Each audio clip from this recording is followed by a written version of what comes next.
tayo at meron tayong 5 pattern ulit na konting aaralin dito. At ang counting natin dito ay 1 yan, 2 yan, 3 yan, 4 yan. 1 yan, 2 yan, 3 yan, 4 yan. Okay, medyo maraming variation ng pattern dito at try natin na unti-unti. Okay, first pattern, 1 yan.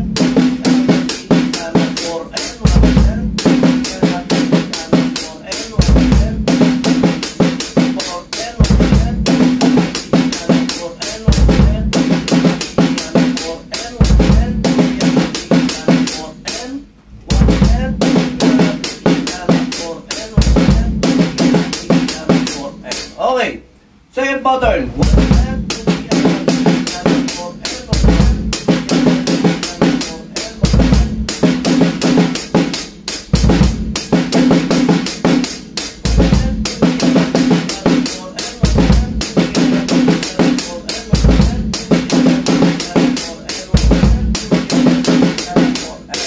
Pattern 3.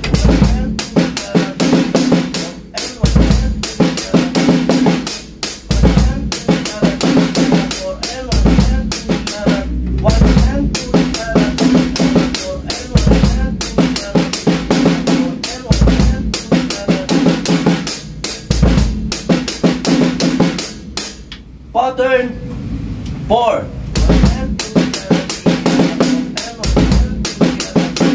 Ulit.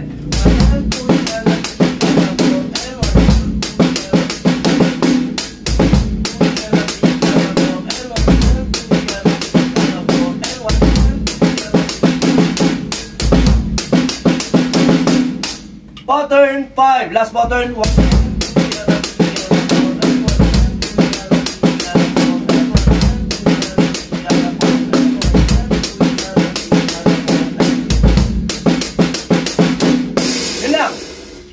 Basic pattern to at saka kakapela ngayon halalan para sa mga boboto dyan. Alam nyo na kung ano tama yung gagawin kahit nabigyan kayo.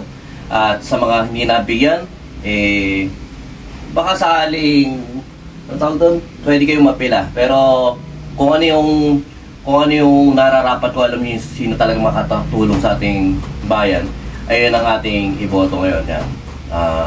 May 12 halalan 2025, nawa ay maging mapayapa kahit saan lugar at nawa talaga yung sa tulong din ni Lord syempre ay siya magluklok ng makakatulong sa ating bansa. Ayun lang, sumayo ang kapayapaan. Peace be with you. God bless.